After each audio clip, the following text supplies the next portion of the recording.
Now, coming to you live from atop the Lavender Town Radio Tower, it's the one, the only, PUCL Podcast.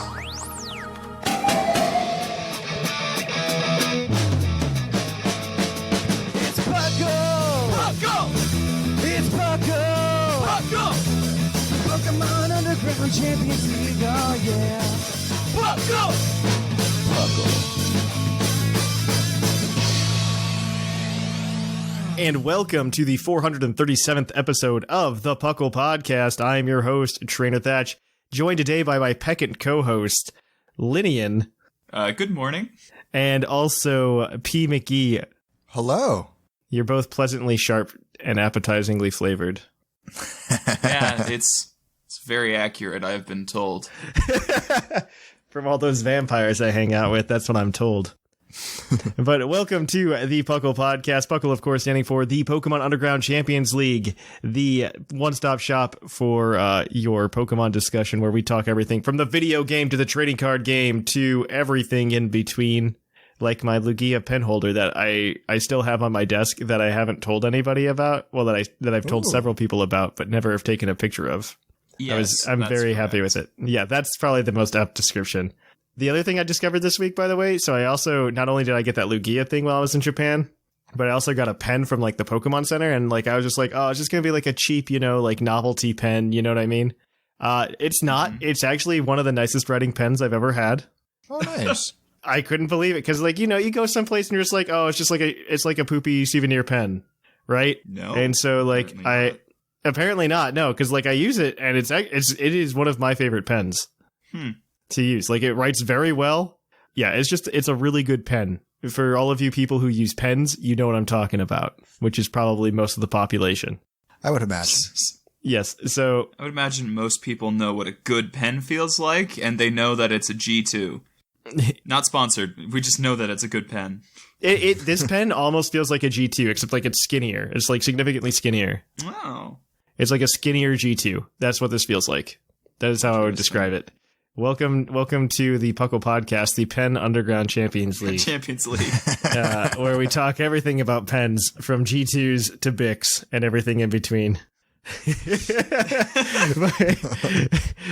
What have you guys been up to in this crazy time, Pokemon-wise, or I just guess in life-wise? Like, what's been going on? How have things been going? I've had... It's been coming up. It's been finals for the past little bit. So I've been playing... the game that all of my Pokemon friends have been playing, which is just Animal Crossing. Yeah, that sounds right. Animal Crossing. I checked my play hours the other day, and it was like, yeah, no, you've got like 150 clocked. It went, this is accurate. And that sounds right. That's basically been it. I haven't been doing a whole lot in Pokemon beyond a couple of things for PTU, and that's been fun.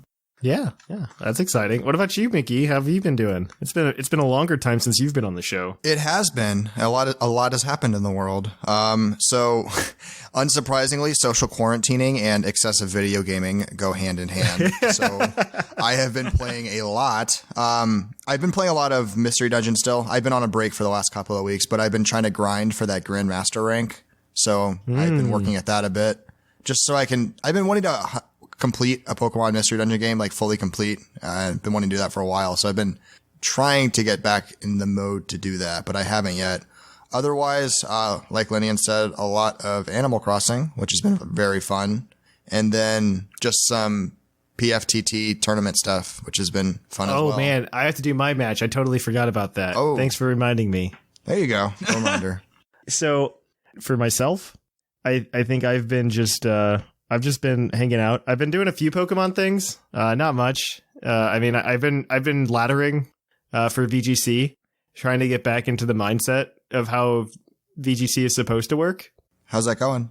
It's going okay. Like I'm starting to get it again, but I don't know if I'll ever get back to the point like I was back in 2018. Because 2018, I would describe VGC as like once you find what your personal team archetype is, and you learn like everybody has like a team archetype that's probably the best for them. Oh, absolutely. And so for me, like I found that in 2018, and it was like this dual megas team, and I had like the flowchart worked out like for most every meta team that existed, with it. And so like there were just like moments where it was like clicking with me, and like I had it to the point where like I could play it like I was doing OU, where it's just like I can predict that and then run circles around people. Mm-hmm. And I'm definitely not there now. Like I'm getting it to an extent, but I'm not nearly where that was, like that point where it clicked. I think I'm still searching for my archetype, and I assume I'll find it at some point. But I'm just kind of going around doing that because I'm not nearly at the point where I can sit down and be like, I want to build the team with this Pokemon, and this Pokemon for this reason. Oh, I'm terrible at building teams. I like just picking up the rental teams. It's so much fun just having a rental team and it's grabbing. Oh yeah, no. I think rental teams are a fantastic way to do it, especially in terms of finding your archetype. And I wouldn't even say that the team that I was running back in 2018 was that original. It's just I want to be able to. I want to feel confident that I know that I have the best move selection on those Pokemon. And you want to be able to tweak it if you see something you want to change. Yeah. Exactly. And I want to feel confident that I can tweak it and that I understand the repercussions of making that tweak. Mm-hmm. And I don't think I'm in that place right now. This is something that takes like hours of playing VGC to like really understand, at least for me. Like I understand my play because like when I went to St. Louis, I played way too much VGC. Like I probably played something like 150, 200 hours of VGC to like understand teams and try to figure out what I wanted to do and stuff like that. So I mean, I played a lot of VGC. I would say once you get to that point and like you figure out VGC and you understand the meta to a good extent, it doesn't take 150, 200 hours, but like I was coming from ground zero, right? I had nothing. I had no background in VGC. The only thing I had was like, I'm good at OU. Maybe not even good. I'm decent at OU. And so I took that with me. Yeah, it's VGC is also just like a much different place. Like not to like put anybody down or anything, but I would say like the VGC ladder compared to even like the Battle Spot singles ladder, especially the OU ladder.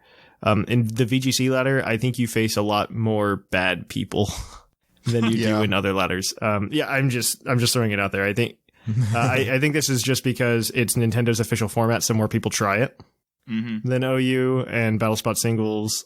And so I think you just have a larger pool of people, so you have more bad people, right? Per se. I mean, you're going to see that with basically the most official and most broadly played is going to have the lowest skill ranking. If you want to play like OU on Showdown, you're only going to play against people who already are looking at a fan simulator. You know, there's going to be a certain amount of selection there. Exactly. So I to be fair, I haven't even touched OU in Gen 8. Like I haven't. I've looked into it and seen what's good. I've looked at the meta. I just haven't played it, mostly because it's mostly Nintendo's fault, or Game Freaks, whoever it is, for killing the timer. Like if the timer on the game still supported OU, I'd probably be playing OU. But right now, it's a nice mix between Battle Spot singles and VGC, which has been nice because it like I said before on the show, it feels a lot like Splatoon, where you can kind of just like hop into a match. You're there for like a few minutes and then you're done. Mm-hmm. And it is very refreshing to no longer have like those 20 to 30 minute long or even hour long like drug out matches. Like not having that is fantastic. I will say I do not miss stall. No. in the slightest sense. Like there is still stall with like Galarian and Corsola occasionally, but I do not miss OU stall whatsoever. No, I think that was one of the reasons I was getting. So I haven't played OU in months now. I've been playing mostly. I was doing Battle Spot for UUTC, and then I switched over to VGC. Both of those for the first time. I never even touched those metas, and I'm finding them much more fun and healthy than I was finding OU for a while. So I'm in the same boat where I'm happy to not see stall. I mean, it's possible you don't see much stall when there is Dynamaxing or Gigantamaxing because those Pokemon kind of blast through a lot of the stall Pokemon. Mm-hmm. Yeah, it's been a good time though. I mean, I enjoy doing those ladderers. Pokemon just made the laddering way better too, to be fair.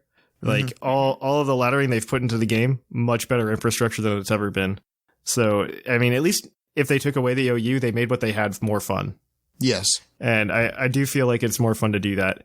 I would appreciate if they're going to really push for on-game or like in-cart like formats like this. I would really like to see something like a Battle Frontier at some point. That would be really cool. Just throwing it out there, because then you can still do like these challenges in game. You have a little bit of fun. You can mix up the battle styles. it would be really cool to even see like those modes come in where you can at least play them with friends. Like, it would be really cool to see something like the Battle Factory, but like I can challenge P. McGee to a Battle Factory match. Oh, that'd be nice. Yeah, right? The format. Yeah. That'd be cool. That'd be really fun. And I just think something like that would just add to the enjoyment. Because I would say post-game Swish definitely isn't like the best. No. Yeah. We've definitely had better post-games before. Granted, we are getting DLC, which is really nice. And I'm excited for that. And we've also had worse. We've had worse ones. I don't know if I agree entirely with that. But Gen 6. Gen 6... Mason was it. And we had Friend Safari, which is... No. I would not say that this is worse. I still think raids can be I don't know if it's enjoyable. worse, but maybe tied. Raids can be enjoyable if they did more of the Mewtwo stuff. Like, the Mewtwo raid is exactly what I was hoping that we'd put more of into the game. Because you actually had to sit down and strategize. Well, we'll see. I feel like that's the legendary raids. Yeah, I think that's what's happening with Crown Tundra. Yeah. I think that's obviously what's happening. But on that note, let's switch gears and head on over to the news. Let's cue that epic music.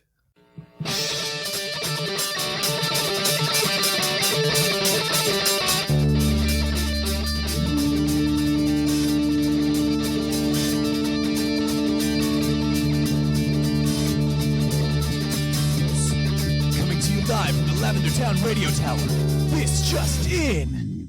And welcome to the news. In the news, we have some exciting things. We'll get there in a minute. But first, all the Easter-related max raid battles and rewards are gone, so we're back to G-Max Duraludon, Garbodor, Copperajah, and Charizard. We're back to some sort of normal. Those are also the ones that I was looking the most forward to, so it's nice to have them back. Yeah. In more important news, this is very important news. Original Stitch is selling their Pokemon shirts, and their Johto collection is finally up. I've been waiting for this. I just actually ordered in between segments the Totodile one to make sure that I got it before the fabric ran out again. So I have purchased my Totodile shirt. I am very happy with it. It's going to be very exciting. The Steelix shirt is also very good. The Sudowoodo shirt is also very good. I have to say most of those fabrics are pretty good. They got some really fun design patterns. Yeah, I'm not excited about the legendary fabrics. I think those are the only ones I'm not excited about. Yeah. Miltank, they gave up. They gave up on Miltank. Yeah. That's all I'm gonna say. I wish the Lugia and the Ho-Oh ones were better. That's about it though. I am very excited to receive my shirt though. It is the most Thatch shirt that ever existed. So I'm very excited. It's Totodile fabric, and it looks like a Beach Boys shirt, and it's a Hawaiian shirt. It's perfect on so many levels. The official flag of Willowdine. It is the official flag of Willowdine. It's going to be fantastic. I'm super excited to get it. I'm going to wear it on all the streams. When I finally do get it, but it's very exciting. In other news, though, the Twilight Wings episode 4 has been launched in Japan only. You can watch the Japanese version of it. The English dub releases on Tuesday, which is the 22nd, right? Yes, no, the 21st. The 21st. So, yeah. What are days, anyways? So, Twilight Wings airs, which is going to be exciting. Those are always very good. And then nobody cares about Pokemon Rumble Rush. And it's going away. You know why? Because nobody cares about it. It's just something that everybody's just surprised Pikachu face about these mobile games. Why don't you cover them, Thatch? Because they're not very good. They don't stay around. And they never last. They never last anyway either. Pokemon Duel lasted a couple of years, and the Rumble Rush just lasted only a couple of years. Pokemon Masters will probably have a little bit more longevity. If you're not Pokemon Go, you're basically on you're on a short leash. You're gonna probably go away. Well, I think Pokemon Go is just unique enough that it holds a lot of different cards compared to these. Everything else is just generic mobile game. As far as I'm concerned, it's generic mobile game, and there's nothing that can really spice it up. I mean, they've got 4 years of content still down the road, Pokemon Go, just because you're only in Generation 5 right now, so they got 6, 7, and 8 still to push out. Yeah. So they've got 3 to 4 more years of content easily. Oh, and by the time Generation 8 comes out, they're gonna be, Generation 9's gonna be out in like the game. So I'm not even worried about Pokemon Go and its longevity. I think Pokemon Go is here to stay. I think also the promise of Pokemon Go, and this is probably something that's true about a lot of Pokemon titles, is that if you have any way to connect your Pokemon game, your Pokemon like spin-off or side game to the core series games, it does much better. Mm-hmm. Yep. And Pokemon Go has that now, which is very exciting. Mm-hmm. And it's going to even have more functionality, hopefully, in the future with Pokemon Home at an undisclosed date and time. Probably when Pokemon Sleep comes out, but whatever happened to Pokemon Sleep, by the way? We've heard nothing. We got a press conference almost a year ago, and we've heard nothing. The dev team, they sent in a bunch of playtesters, and they just didn't wake up. Yeah. They're trying to figure out what to do. Pokemon Sleep is just this enigma that doesn't need to exist, and that's okay. Other than that, because this is the Pokemon Go segment, in response to to continued health concerns, Pokemon Go is making a few alterations to the game. First of all, Pokemon Go is launching remote raid passes, which is very exciting, which allows players to access any raids that they can see currently. So, like, if you can see a gym from your house, you can participate in a raid in that house, or in your house. These can be purchased for 100 Pokecoins and will be offered as a temporary 1 Pokecoin promotional price. In the future, these passes will remain, but your Pokemon will do less damage than those who enter the raids with standard passes, which is fair. I'm okay with that. Mm-hmm. There can be some downside there, but I like this, and it's also going to lead into the friend raids, they said, as well, so you can raid with your friends in the future, and it'll do the same thing where you're going to do less damage. So you can remote raids with your friends. So Lynian, I could like call on you to come and raid with me if I was out raiding. That would be a mistake. I haven't played it in months, but yeah, you could. that would make me want to actually raid more. I think if I could raid with my friends, like if I could remotely like call you guys up and be like, "Hey guys, I'm gonna go raiding. Just be on the lookout for like invites to raids." Right? Because I think I would do that. If it takes twice the number of people, I'd be okay with that. Because then I could go do like 4 3-star raids. Like, well, I can do 3-star raids without a problem, but I could do some 4-star raids with your help and get some of the Pokemon that I haven't been able to get prior. Because I play as a solo player. That would make Patreon raid night real interesting. Let's not go down that road. Thatch, why aren't you playing Pokemon Go so we can raid together? The players will also receive an additional research task without having to spin a Pokestop. Ooh, that's nice, actually. I didn't know about that. And also, your buddy Pokemon will be able to retrieve gifts from you. Quality of life improvements to allow stacking of incense and lucky eggs, quicker powering up of Pokemon, and improved visual information in battles. Very exciting. Yay. Aber Community Day has also been reset to April 25th, which is probably a mistake, and will run from 11 a.m. to 5 p.m. local time. So twice the length. Yeah, twice the length, but the problem is, like, it's still a community day. Yeah. And I'm not a fan of this happening, like, next weekend. This is a bad idea. I don't think anything good can come of this. Like, if there's a spike of coronavirus cases, I'm gonna blame Pokemon Go for it. Investigating Illusion special research can be purchased to tie in with the event. It doesn't actually give you anything good. The Great Buddy Pokemon and higher can bring items during the event. A special snapshot surprise during the event as well. There's a Buddy Up event will be held April 21st from 8 a.m. until 10 p.m. So this is Tuesday. Volbeat and Lumeyes will appear globally with shinies available. Ooh, that's nice. We can get Volbeat. Illumise. Or no, Volbeat. Yeah, Volbeat. You're right. Yeah, we get a Lumeyes already. Woobat, Joltik, Alolan Meowth, Chansey, Eevee, Feebas, Eevee's on this list twice. And Lillipup will also appear more frequently. But is Eevee going to appear more frequently? I really need to know if Eevee is going to appear more frequently. Eevee's also going to be there, it turns out. Half distance for Buddy Pokemon and 2 times evolution experience as well. For a single Pokecoin, players can get 30 Pokeballs, 20 Great Balls, 15 Raspberries, and 20 Pineapple Berries. Niantic has also increased the item storage capacity. Yeah, no, I've been liking these 1 coin things. It's like a nice little weekly thing. I don't have any space anymore because they give so many and I can't use them all in a week. But I like that they're giving us free things right now. Well, free. It's still a coin, right? So, like, you still have to do something. But yeah, if you are also looking for Puckle stuff, we are going to be doing giveaways for the patrons at the $5 plus tier. I didn't want to make any announcements last week because the Switch did update, and that takes a little bit to get the bot up and running. And I want to start using the bot, so keep a lookout. We're going to be putting those dates up this week on patreon.com.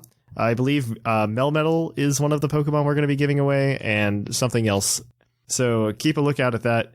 Because it's going to work a little bit differently this time because the $5 patrons are going to be open at a different time than the $10 patrons because I'm trying a new process this month, and we're going to see how it works out. But on that note, we're going to go on ahead and switch it on over to Puckle's Poke Quiz, where we're going to quiz your co-host on their insane Pokemon knowledge.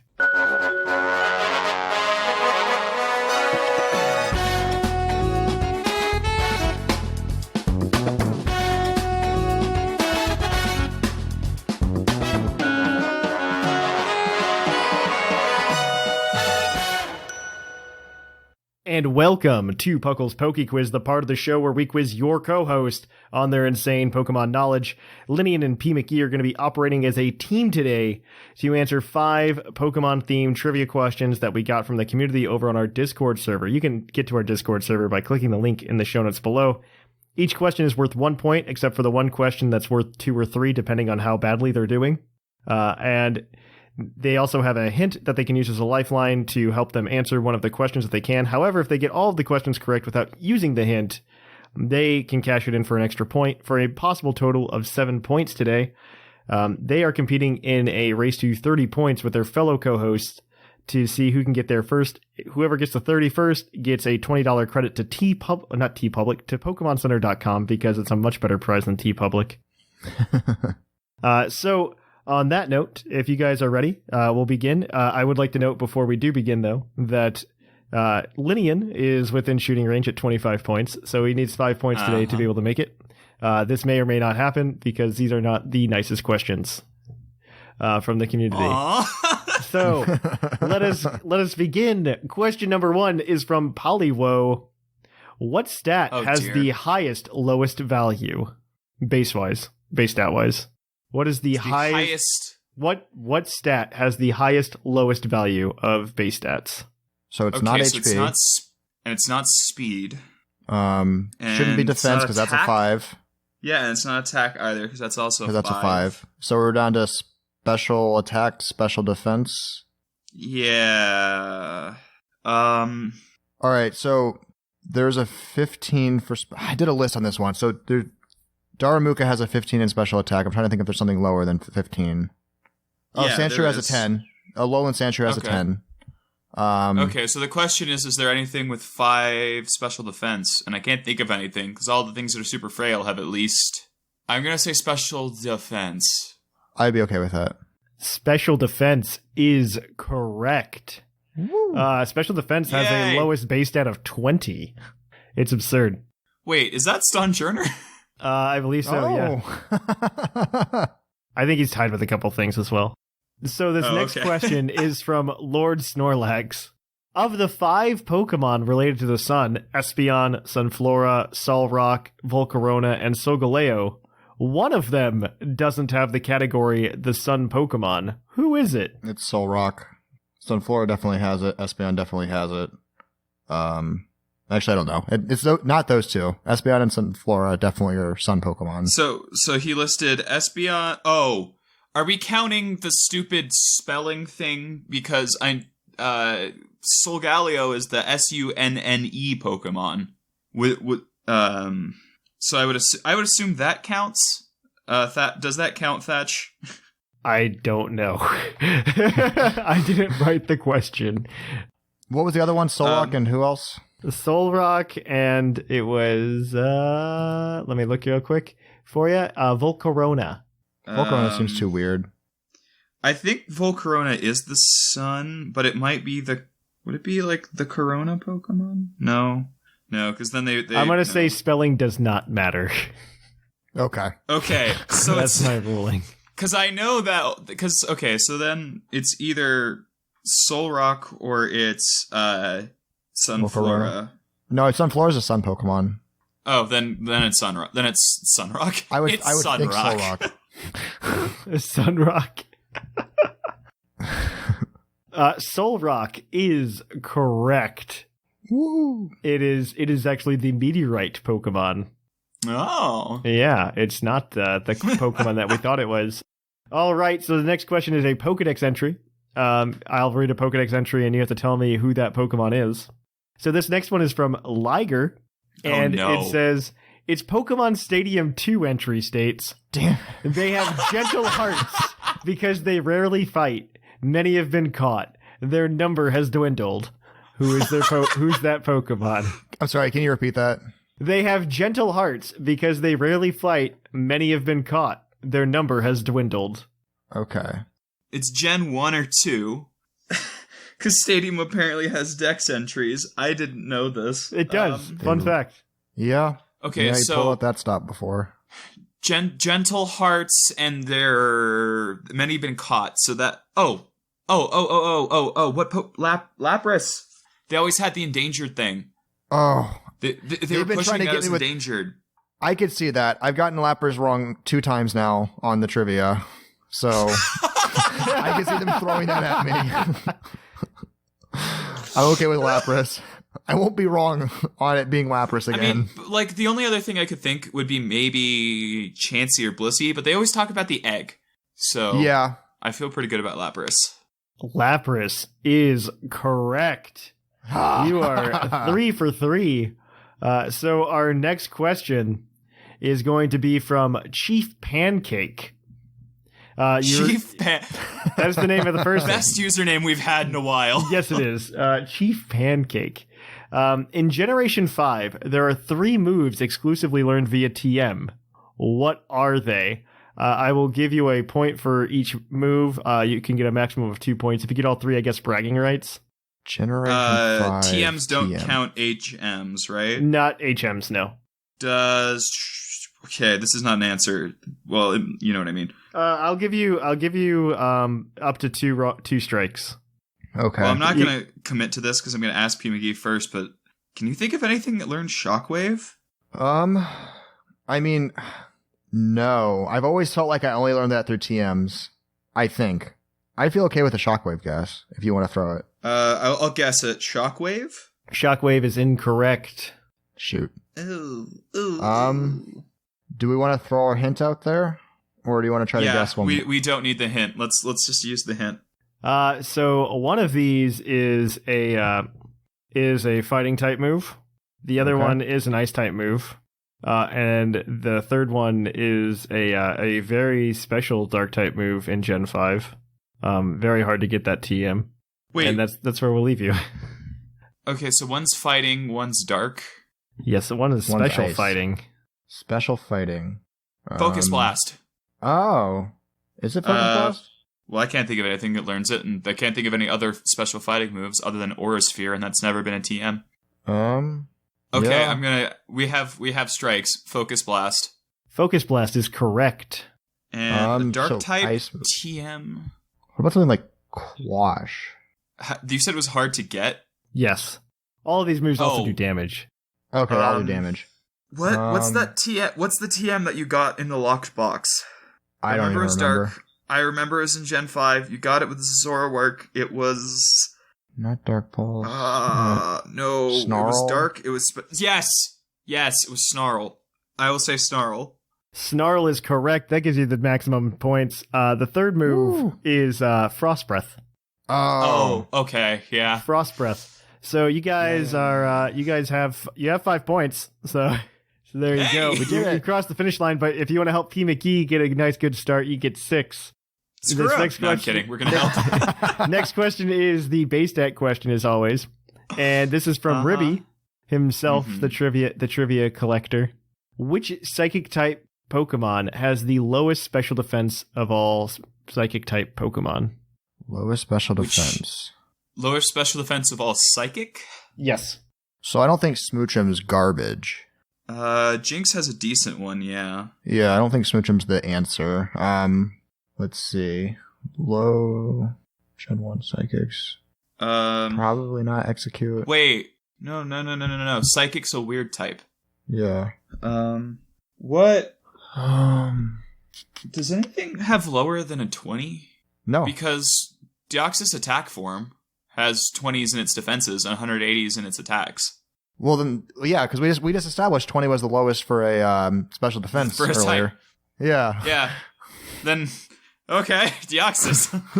It's a tie, at least. Deoxys is correct. The next lowest is Cosmog, but that gives you guys 6 points for today, and so the trivia ladder resets. Lynian wins. Woo!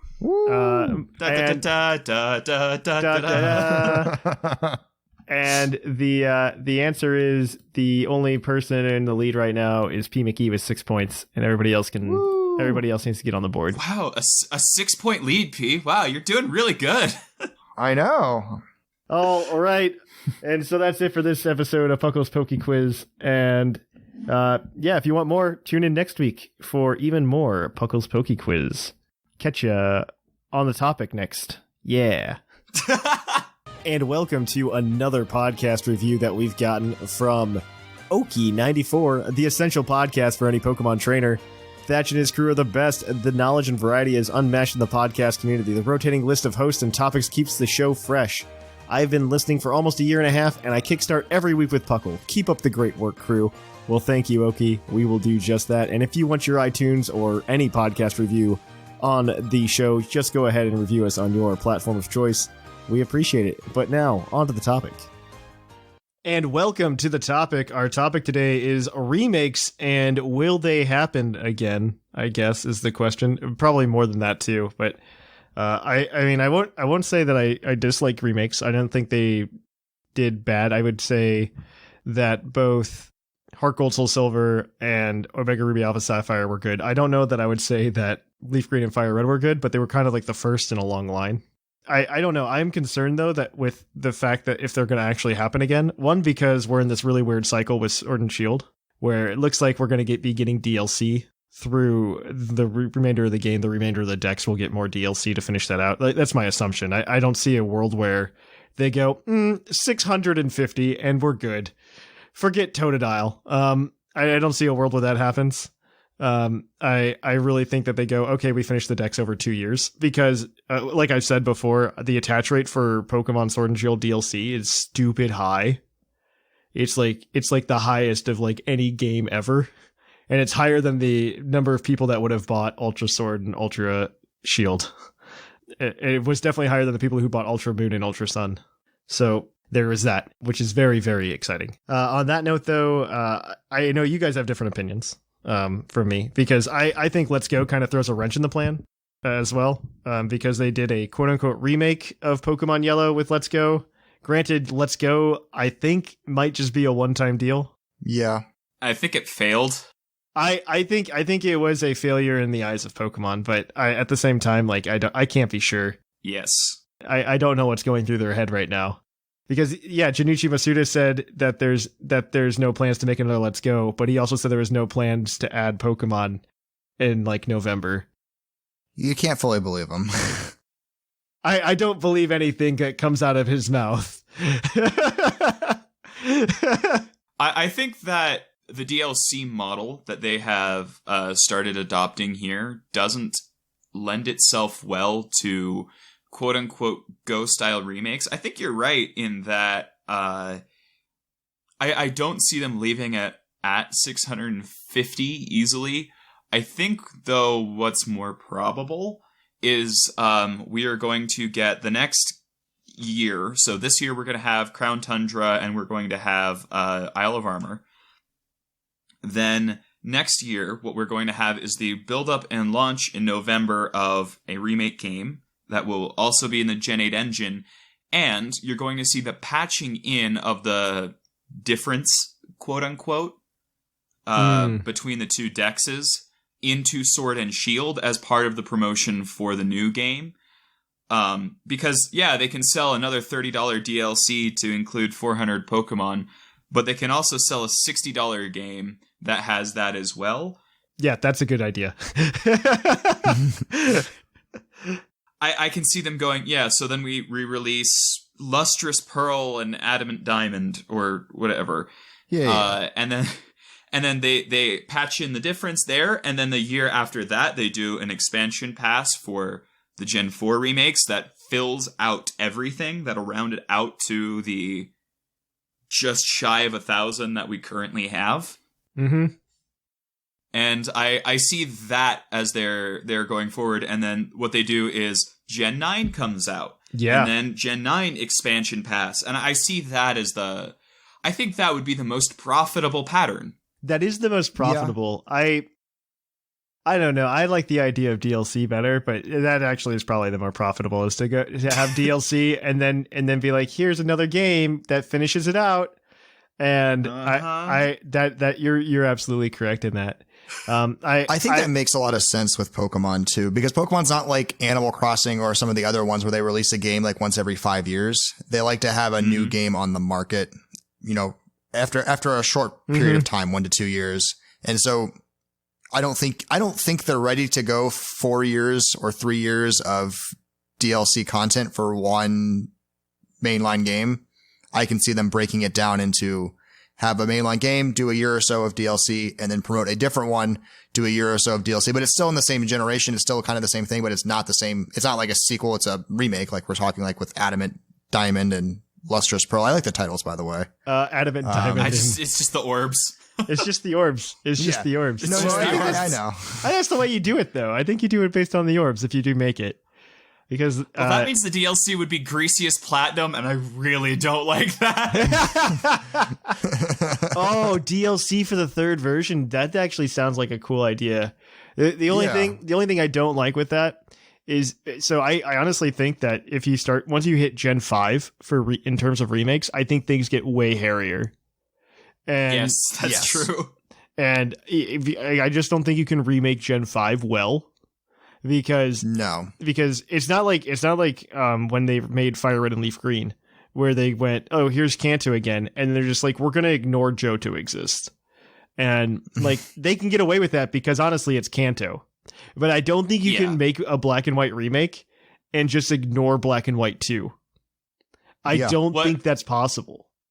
So what I think you do is you make the loop, the whole thing, and then before the game comes out, you announce that the Black White 2 areas are the DLC zones. Maybe. And then you have the DLC do a high-leveled mini campaign that takes you through a post-game of the existing routes as your bonus content. Like, that's where you stick everything else. I just feel like that's too much work for the Pokemon Company to do. Not because I think it's an unfeasible amount of work. I think that's just more work than they're willing to do, especially in their current structure. Like, I'm going to be completely honest with that, because everybody's very excited for Isle of Armor, and I'm just excited to have more content and more Pokemon in the game. Mm-hmm. As much as I would think it would be really awesome for Sword and Shield to be the kind of the game where it's just like we brought all the Pokemon together, you can catch every single Pokemon in between Sword and Shield. Mm-hmm.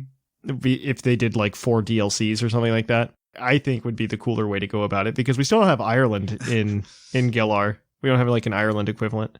Well, and politically that might be a mess, but politically that might be a mess. But I think that's also something that they could be celebrating, especially if they're basing it on the UK, because I mean they are putting Scotland in the game with the Crown Tundra. They put the Isle of Man in with the Isle of Armor, and you've got Wales and England already incorporated into Galar. I feel like leaving out Northern Ireland, at least to some extent, is kind of just like a slap in the face.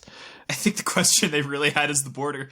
I think Isle of Armor would have been great for Ireland, but they really didn't want to do that. I don't disagree. But they also leave themselves open, because like there is like a coloring that they've been going with as well. If you look at the DLC in Sword and Shield, I mean, there's blue, red, green, and yellow, and so like they do leave themselves open for like that orange and purple, so you can go buy the Joy-Con at the same time. And I'm just saying. Also, I want to take this as a quick aside to mention how disappointed I am with the lack of special edition Joy-Con that exists, by the way. You'd think that would be a really big push that Nintendo would have, because that's like... Right, okay, so like they sent out like 30 special edition like DSs, 3DSs. Yep. Like 37,000 special editions. Now, I can't buy 37,000 3DSs. I can only buy 6. I could buy 6-7 pairs of Joy-Con. Mm-hmm. I mean, and each one of them could have a story. And that I think that's the most disappointing part is that like even with like the Let's Go Pikachu and Eevee game that came out, we only got the Joy-Con in the bundle. Same with the Animal Crossing. Yeah. Like they're exclusive to the bundle. Don't make them exclusive to the bundle. Let me go buy them. I'm in the Joy-Con market right now. I need Joy-Cons. My left one's breaking. Yeah. Joy-Cons are disposable. They're not advertised as such, but they're disposable. This would be a perfect way to keep people buying them. I would absolutely buy every single special edition Joy-Con. Like no joke. If it was like one, I'd buy a subscription box for special edition Joy-Con. Like that's where I am. Like I would give Nintendo like $80 a month to send me the newest Joy-Con. You say that, and then you get the ARMS special edition one, and you go, "Was this really?" I already have those. It's fine. They're not even special edition. They're just yellow. And then they try to be like, "Those never existed before. Here, have a dark blue one." Brilliant. Which is a mess in and of itself because I just want both. I want both sides to be the same color. What's with this mismatch, Nintendo? I understand you want to be like, oh, player 1, player 2, but at the same time, let me match them if I want. Joy-Con have been a royally screwed up process, in my opinion. But that's a topic for another podcast, probably. That's not As someone a who has one. only used the Pro controllers basically since I've got it, I'm sure that this is a terrible time for you. I'm not worried about it. I just think Joy-Con have been messed up because like it's more of like a stylistic decision in my opinion. Like because like if I take my Switch out, not now because COVID, but when I like take it out in public and stuff like that, and like I have it on an airplane, I like having the colors to like be like, hey, this is my style. You know what I mean? Yeah. And like even my wife's into that because she's like she sits there and like picks and chooses which colors she wants to have for that week or something like that. I think that's just something that we could have even more of. Like if you made like a Legend of Zelda set of Joy-Con, that would probably do really well. Or even just like one Joy-Con for a particular game franchise, right? Like you can make the left Joy-Con like a Zelda Joy-Con, and then you can have like a normal Joy-Con on the other side. It's just like a very cool way to personalize the system that I don't think they've leaned in too hard enough. And I'm very disappointed that the Sword and Shield one we got was the Switch Lite. Understandably so, because they're trying to push the console at the same time. Yeah. I would really like to be able to pick and choose my Joy-Con a little bit more. I'd like more options. I mean, like I went out and like I bought like the Luigi green ones as soon as they dropped, and I still haven't gotten the purple and orange ones, but I'm going to get the purple and orange ones. And I have more Joy-Con than I know what to do with. I'm going to be completely honest. Were the Wiimotes popular? Like customized Wiimotes, were those popular back in the day? Yes and no. So the problem with the Wiimote is like the Wiimote existed for such a long time. And so like that was far more spread out, and like there were two very different versions of the Wiimote. So for like you had the original Wiimote that was garbage, and then you got the new one with like the built-in Motion Plus into it. Motion Plus, yeah. And so those like came out in like several different colors, and those were really cool. I have the old Wiimotes and the Wii Motion Plus connector extender things. Yep, I had that because. Yeah. It was so bad, but it was the only way to play Twilight Princess on Christmas. Yeah, that was the only way that you could. That was the only one that existed for a little while. Was the only way to do it for a little while was the Wii Motion Plus like adapter, and they were just like, "This is dumb. We could just put that in the controller." Yeah. And so they did that, and so I just bought a new set of controllers because I was just like, I'm not gonna deal with this and like be like, "Oh, which one has it, which one doesn't." I'm just gonna buy it and then be done with it. I was like 11, so that was not an option. I thought being able to get like custom colored Wiimotes though was a cool thing. I thought that was cool, but let's talk more about Pokemon. Yes, and not about. This has been our discussion on remakes or Remakes. Remakes of the I don't know. I don't dislike that idea. I just don't know how willing. I mean, they're probably willing to do like very little work to get much profit, but. At the same time, I don't know if they're just like over remakes or they're seeing like on the horizon, like, oh man, Gen 5 remakes probably aren't the way to go. I mean, that's like a 2025 problem. It also depends on things like how long the Switch lasts. Because if they have a significant texture library built up, that is so much less time to build new maps and things. The Switch probably has like, I would say another 2.5, 3 years in it. Like that's where easily. I'm at. Yeah. That's where I'm at right now. I mean, because we're in year 3 of the Switch, so I think it goes 5-6 years. I mean, the 3DS made it like the whole last decade, like from like 2010-ish? 2011. They were still doing something different, though, because that was one of their three pillars. They had the eternal 3DS and DS line, but they also, in that, had both the Wii and the Wii U at different points in that cycle. But did they really have the Wii U? They thought they had the Wii U for a different point of that cycle. I think the Switch is in a particular position where Nintendo could lean on it very heavily for a few years, like for just as long as the 3DS. They could last like 7-8 years with the Switch easily, I think, as long as they're still putting out killer software for it. Because I think Nintendo realizes like, hey, we want the Switch to be like, the Switch is doing really well. It's a really big thing. People are going to want to buy the Switch. And I think the next thing, like if you're thinking of the next console after the Switch, what do you do to it? You just make the Switch better, right? Because what we've got is essentially like the successor to like the Game Boy plus whatever home console we've ever had. They're just like, you know what? Our handheld market's always been the best. We went handheld, but now you can play it on the TV too. Though I think studies have shown like something like 80-90% of people typically play Switch in handheld mode. Yep. Very few people are actually playing it like are on the TV. I'm not one of those people, by the way. Like I think I do solid 50-50, like handheld mode TV, but I'm also probably the exception. I'm very game specific. Well, I recently moved and I don't have like a TV in my room. Yeah. Or in a place where there aren't other people a lot. So now I'm mostly handheld. But up until that point, when I had my apartment, I forgot that I could put it handheld. I just threw it up on my TV and then I was done. It was a docked console as far as I was concerned. I would say that we are probably in the minority there. Right. I think that they have enough time that they could definitely put like Gen 9 on the Switch. I think Gen 9 could sit on the Switch without a problem. Probably. I think that's probably the way to go. The thing that has me worried as well is like, especially in like the recent past, like in terms of the recent past, I mean like Gen 6 onwards, Pokemon wise, they've only done like 2 games.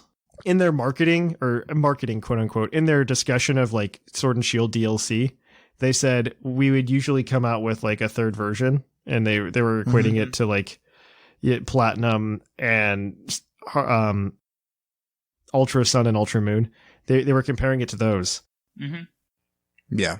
So if you look at Gen 7, the only games we got in Gen 7 were Sun and Moon and Ultra Sun and Ultra Moon, which was kind of bad. And then in Gen 6, the only games we got were X and Y and Omega Ruby Alpha Sapphire. RS. And then they've kind of been stuck in this, hey, we're only going to do 2 sets of games. And by them saying like the DLC is this next set of games, that has me wondering what's next. Like, would they do a remake? Because obviously third versions are dead. Yeah, I think that's the end of them. Which is good. I'd much rather have this. Gen 7 was just so weird overall, though, too. Because it, like, let's not mince words. Gen 7 came out when it did because they were mandated to have they wanted a new generation on the 20th anniversary. And Gen 7 ended when it did, probably because they were trying to push to the Switch, and that was the logical time to do it. Yeah, but then Gen 6 still, you can't really explain away Gen 6, though. Like, that's the other thing. Then. Yeah, because it ended earlier than they would have liked, because they had to start Gen 7 on the 20th. I think both the beginning and ending of Gen 7 were arbitrary dates that kind of got shifted out of what they were trying to do. So I feel like it's a little difficult to conjecture there. I mean, you could make the same argument, though, here, because 2021's coming up, and 2021's the 25th anniversary. Yeah. Are they going to want to put out a new gen in 2021? I don't know.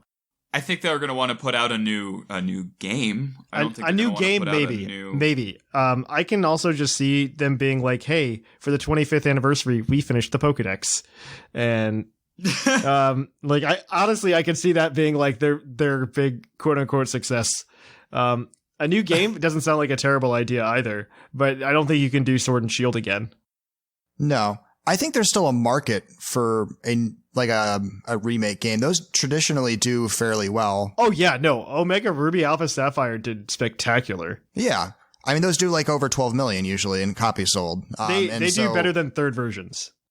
Yes, they do better than third versions, and from what we saw on the sales history of Let's Go, that wasn't a traditional sales trajectory for like a remake game. So I don't think they would consider that a remake in how it's sold.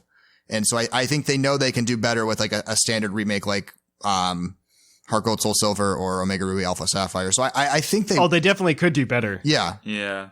I mean, all you have to do is make the game faster. Like, that's all you have to do. Really. That's all you have to do. You put in the speed of Sword and Shield into in that. I just don't know if the style of Sword and Shield fits the type of game that Gen 4 was. Because if you look at the, I'm gonna be flat out honest. Like we had this conversation last week, more or less, with like dungeons and stuff and the lack of them in Sword and Shield, and I don't know if if that's because of restriction of art style or restriction of time that they had to like put in proper dungeons. But Gen 4 has a lot of dungeons. Like you have a lot of caves you got to go through, and I don't know if the style of Sword and Shield's art or engine really leans into that. Yeah, and you got the whole underground system. Underground, you can cut. You can cut that. Yeah, you can cut it. I loved it, but I would understand. If they had to cut it, I'm perfectly okay with that. So, I mean, that's the other thing that I'm a little concerned with, because the Pokemon Company seems to have this understanding of their consumers that I think is wrong. Just honestly, I think it's wrong. And they don't understand their player base and who wants what and how they want it. And I think that we'd either get like a perverted version of Gen 4, or we would get, or maybe we would get regular Gen 4. I don't know. But I feel like if we got Gen 4, it'd be a perverted version of it. I'm still wanting to see the sales numbers for Mystery Dungeon, just because that was their first tackle of a real remake in a while. It's not, that's a different kind of remake. I mean, yes, it's different. It has but megas. It still shows the market for people that are interested in revisiting old games and like updated engines. I'd be okay with it. I'm not against a remake coming out. I just don't want to ever get my hopes up that Gen 4 remakes happen. Give me Heart Gold Soul Silver 2. Just the same game again, but on the Switch. I think my opinion is one of the reasons they cut out the third version is it wasn't a highly profitable thing to sell. I think if you look at the market, there wasn't the sales history to justify needing it. Oh, no, absolutely not. Absolutely not. And so them cutting that and doing the DLC is already showing to be like probably more profitable than trying to release a third version. Yeah. But right.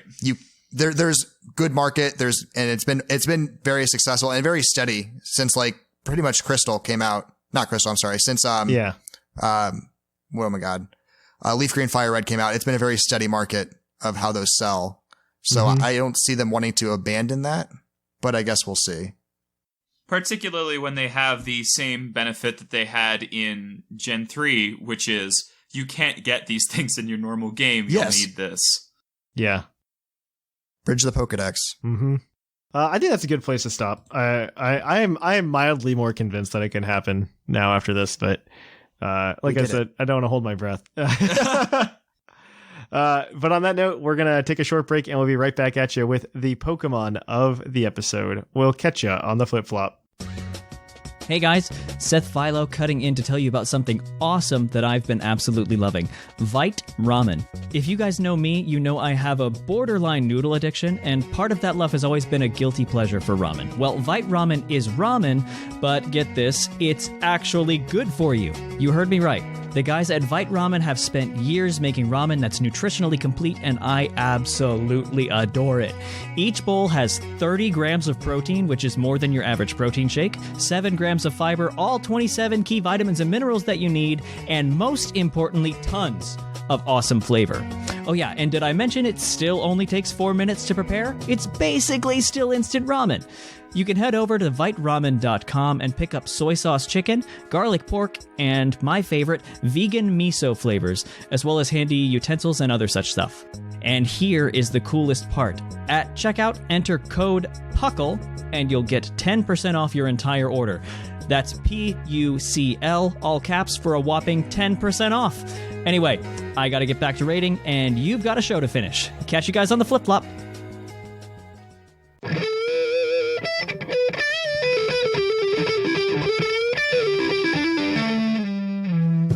Episode. And welcome to the Pokemon of the episode. The Pokemon of the episode this week is National Dex 131, Lapras, the transport Pokemon. They have gentle hearts. Because they rarely fight, many have been caught. Their number has dwindled from Pokemon Stadium 2. So Lapras has always been like an okay Pokemon. Like I've never been upset with Lapras like in the history of Pokemon. I think in Gen 4 it was actually used pretty widely before Team Preview, I should say, because I mean you had Water Absorb, and then you could also be firing off Thunderbolt, which was kind of big in Gen 4. It was just like the ultimate counter to water types. So it was cool. It was fun to run around with. I mean, his base stats aren't bad either. I mean, base 130 HP is a lot of HP. That is. Combined with 95 special defense and an 80 defense, that's not bad. 85 special attack, that's not bad either. It's not great, but for a Pokemon that bulky, it's pretty decent. Mm-hmm. Yeah, it's workable. And then a base speed of 60, which is unfortunate, but it makes sense. So Lapras, though, has just been like very good overall. And when it got its G-Max form, it actually got relevance because it gets G-Max, G-Max Resonance as its G-Max move, which is an Ice-type move that instead of setting Hail, sets Aura Veil, which is really big and really important because Aura Veil is really nice, especially in VGC. Mm-hmm. And so I would dare to say that Lapras is probably the most prominent G-Max Pokemon in VGC right now. And as such, a lot of Pokemon carry Brick Break, including this team.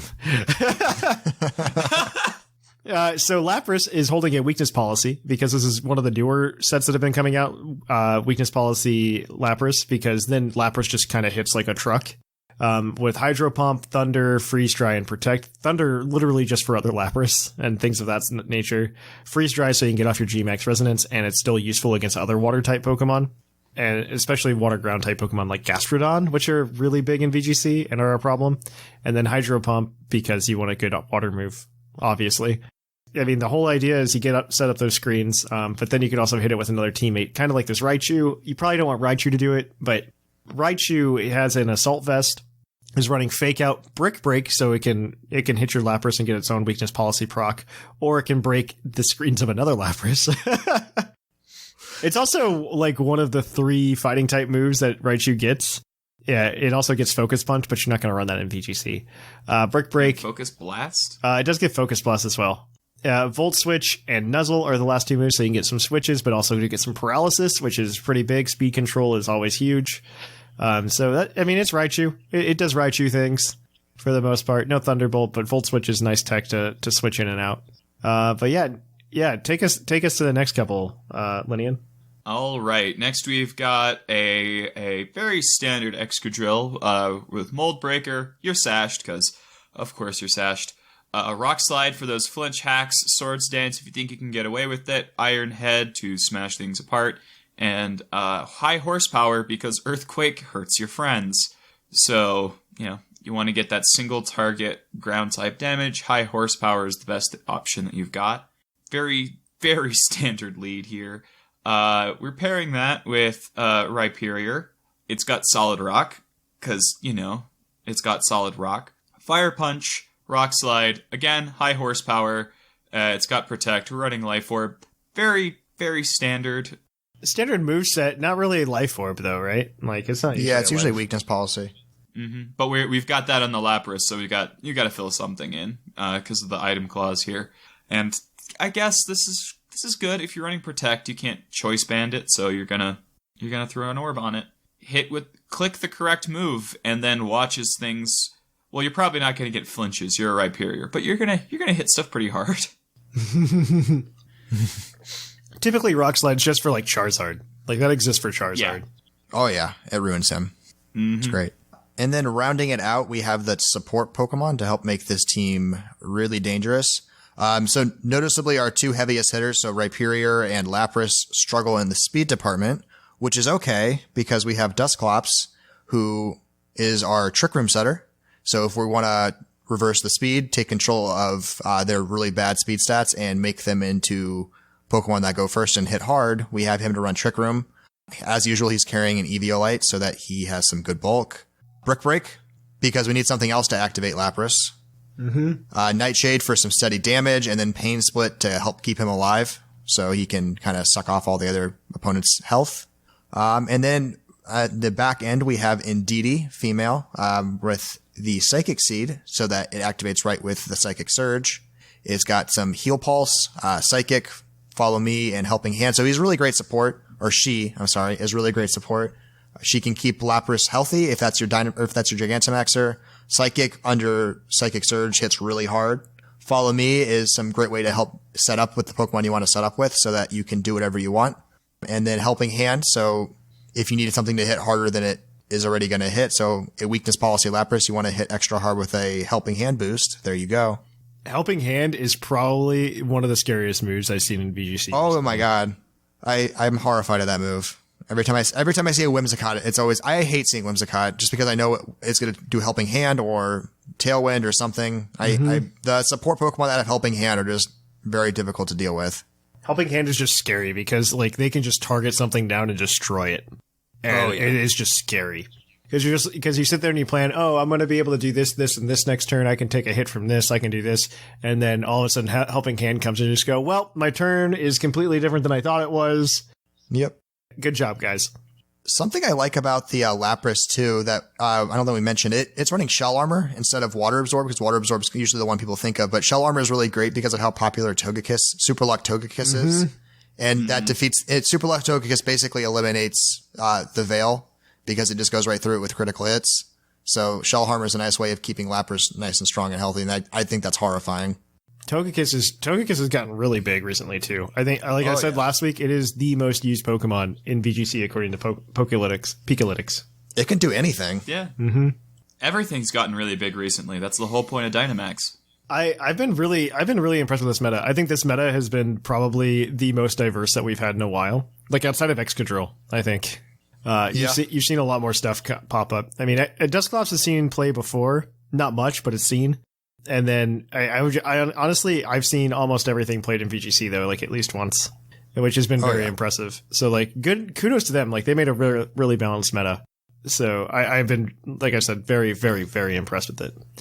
This is a fun team though. I do want to try this out. So if you also want to try out this team, you can go over to our Discord server and grab it and give it a spin yourself. Maybe you're in the PFTT and you want to give it a spin.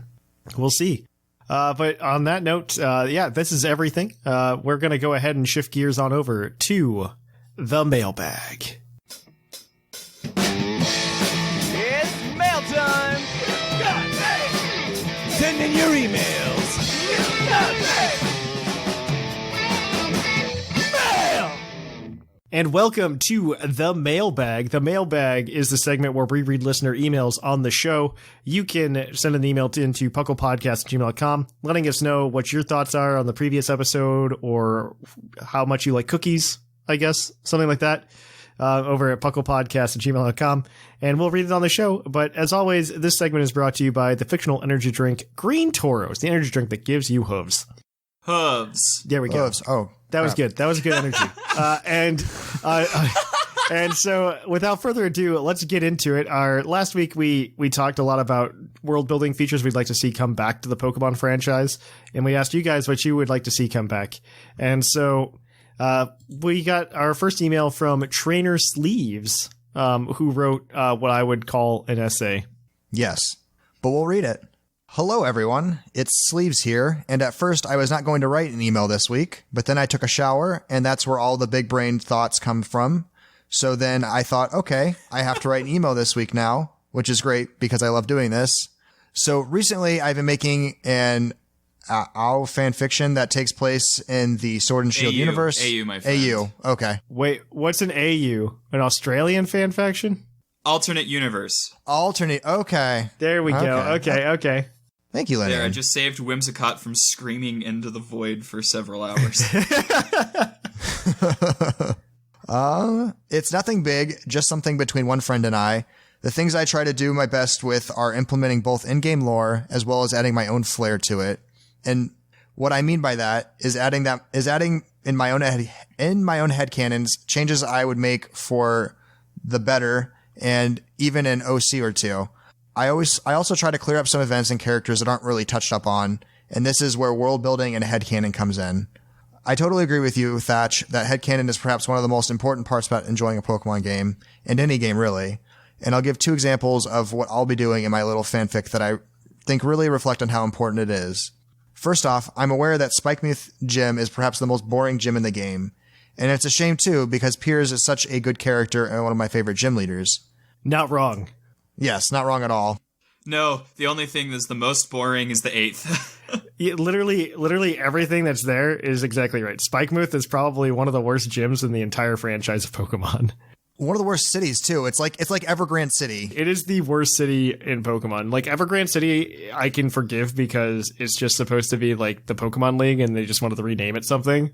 Yeah, and as everyone knows, there's a massive flourishing city behind the waterfall. Exactly. Yes. But Spikemuth Gym is, I think, arguably one of the worst things that Pokemon's ever done. What a disappointing hallway. Yeah, it was like Po Town, but worse.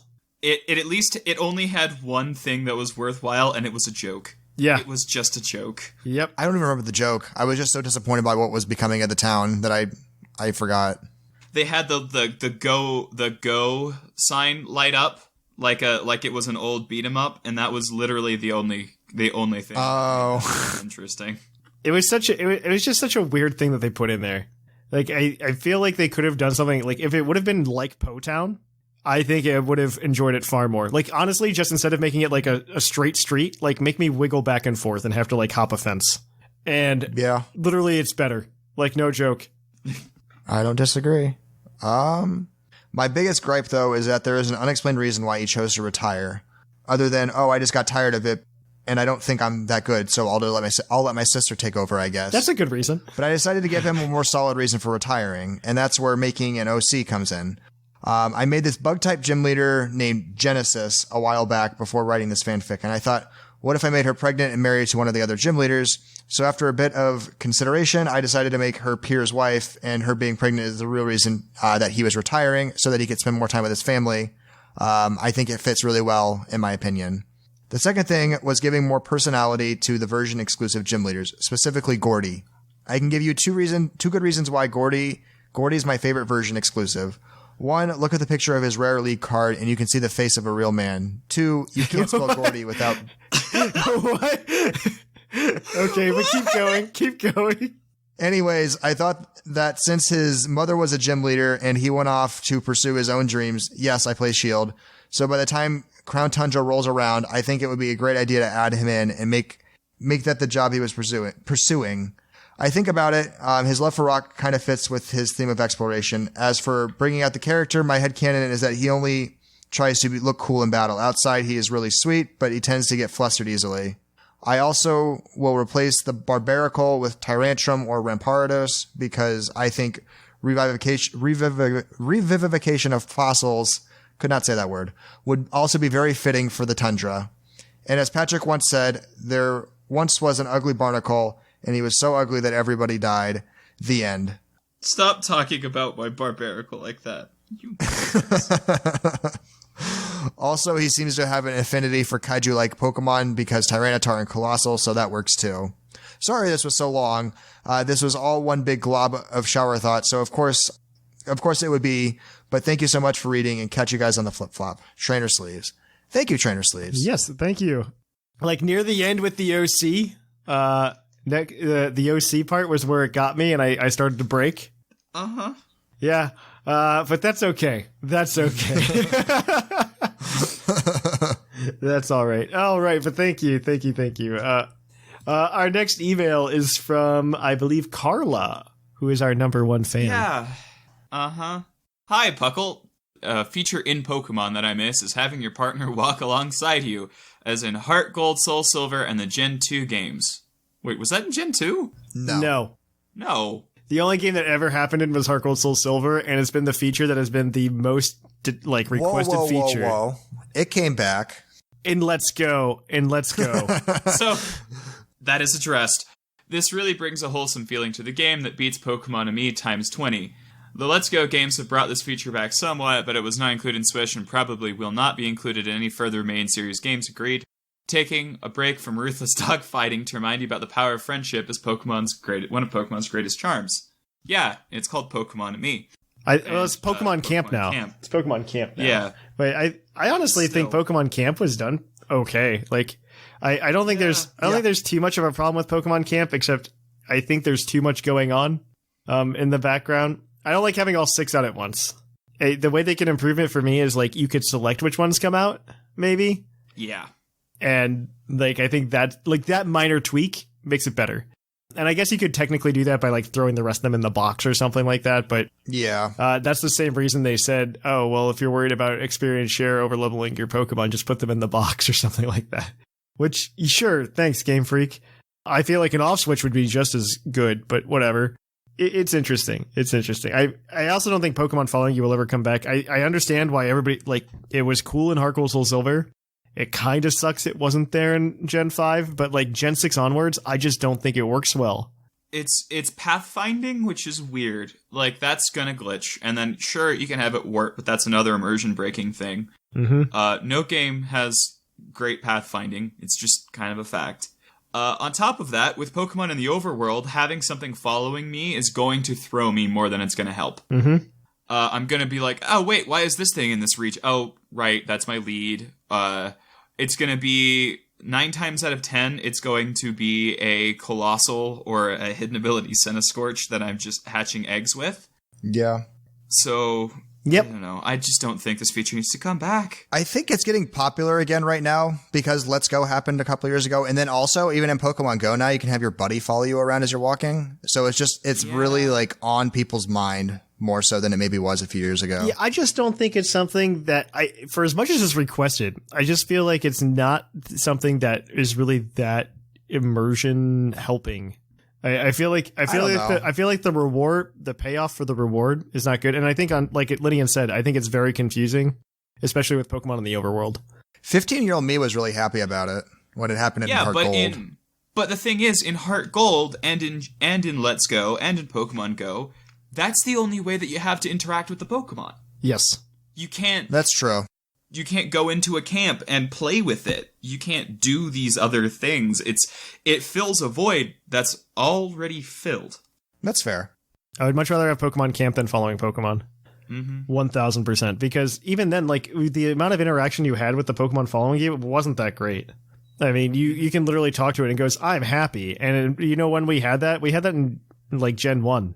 In Pokemon Yellow, like you have that level of interaction with your Pokemon, like something that we've had since 1999, and I don't think that's something that I'm just like, yeah, let's get it to the next level by using stuff from 1999. Like I think it's the problem with the Pokemon franchise in general, and I think this is something that Swish, for better or worse, like highlighted to a lot of us longtime fans, is that Pokemon hasn't done a lot in the past like 20 years in terms of innovation. Like it's the same game, and I don't know that I'm too mad about that because I don't want them to stray too far from the core, but at the same time, like they've kind of boxed themselves in, and like we have people wishing for features from 20 years ago to come back to the game. Yeah, and I don't know if all of that's for better or for worse. I would much rather have something new, and I think Pokemon Camp is something that was pushing in that direction. Like if we want to talk about something that Pokemon's done right to progress the games, I think Pokemon Camp is the first indication of that. Do I think Curry Dex is exciting? No. But do I think the idea of like, oh, hey, you can go interact with your Pokemon? I think when a Mii first came out, that blew my mind because I thought that was really cool. And it also has like in-game effects on top of that that people always forget about because it only matters in game.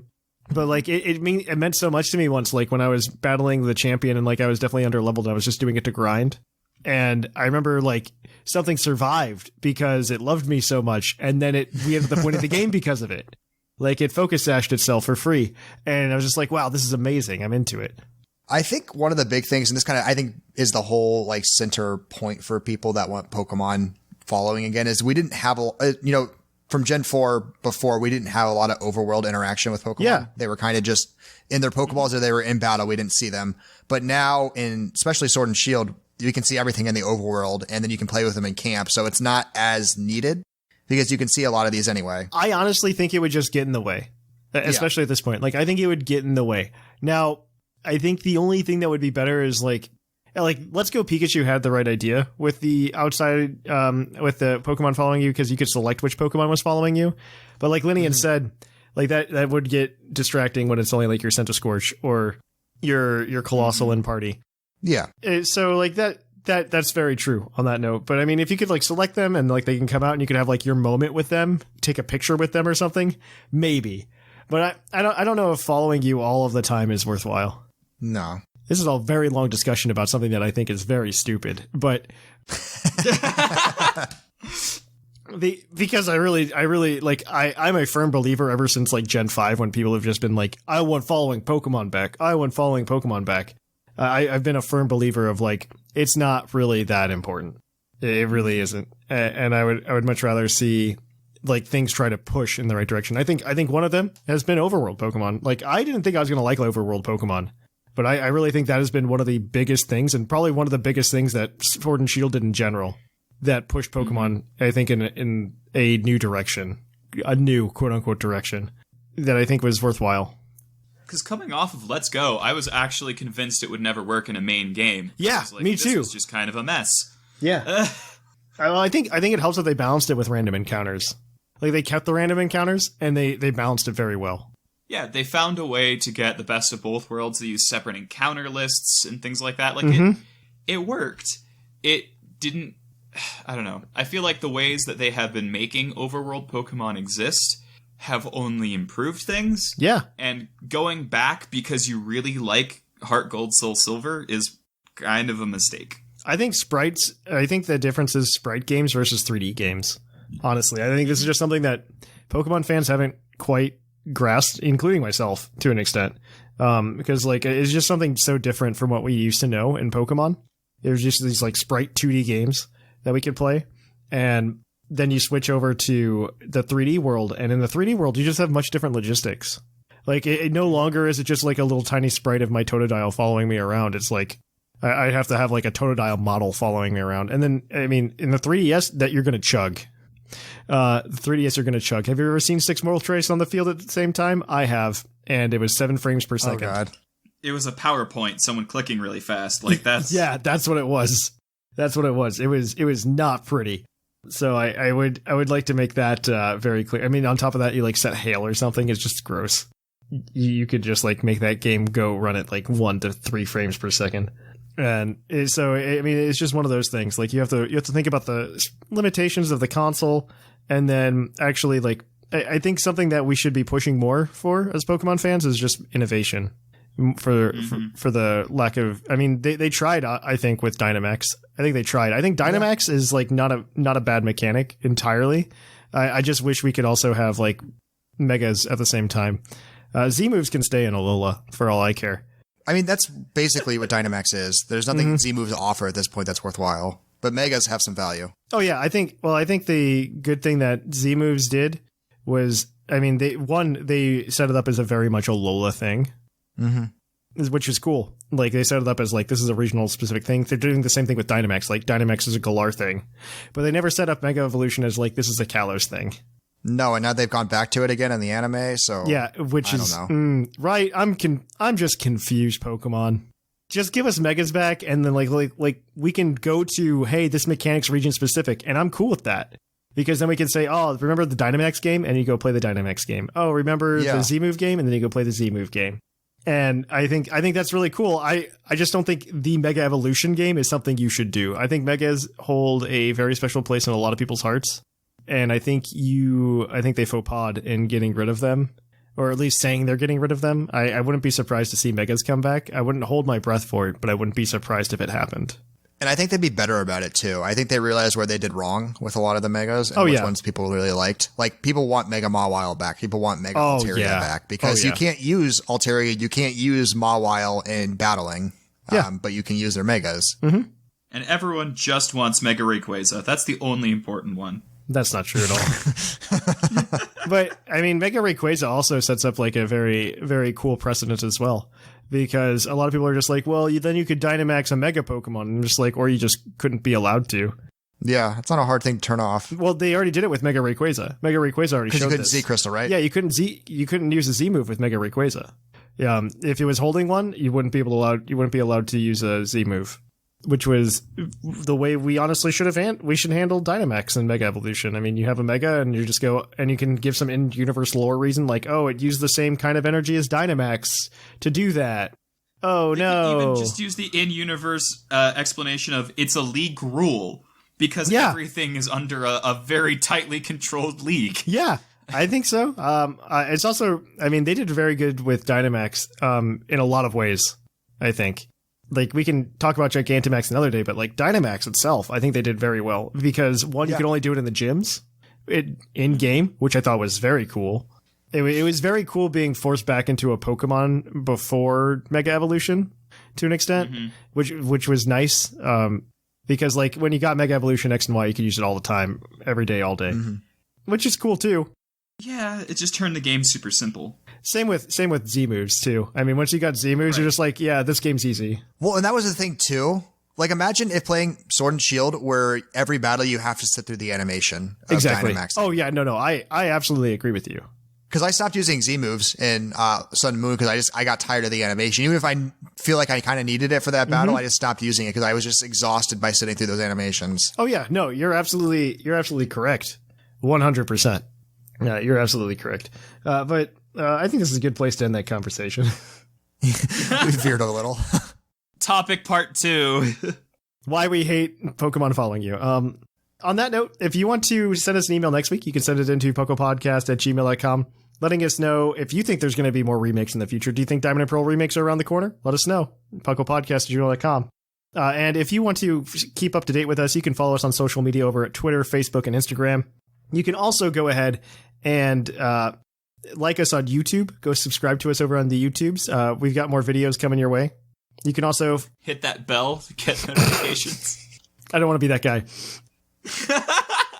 You can also go ahead and go over to twitch.tv/ThePucklePodcast. Watch us live on Twitch. I stream at least once a week, if not 2 or 3, depending on how bored I am.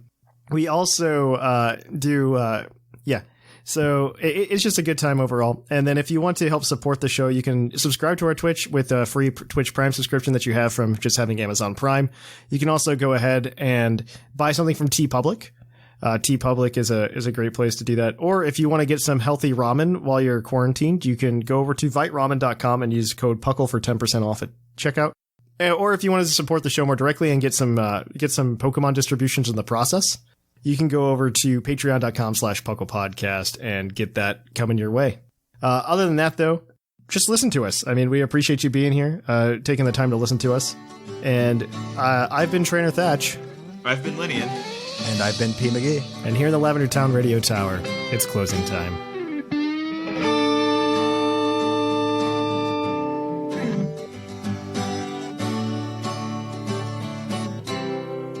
It's closing time in Lavender Town. Time to say our goodbyes. It's closing time. Farewell, my friends. I'll catch you on the flip side.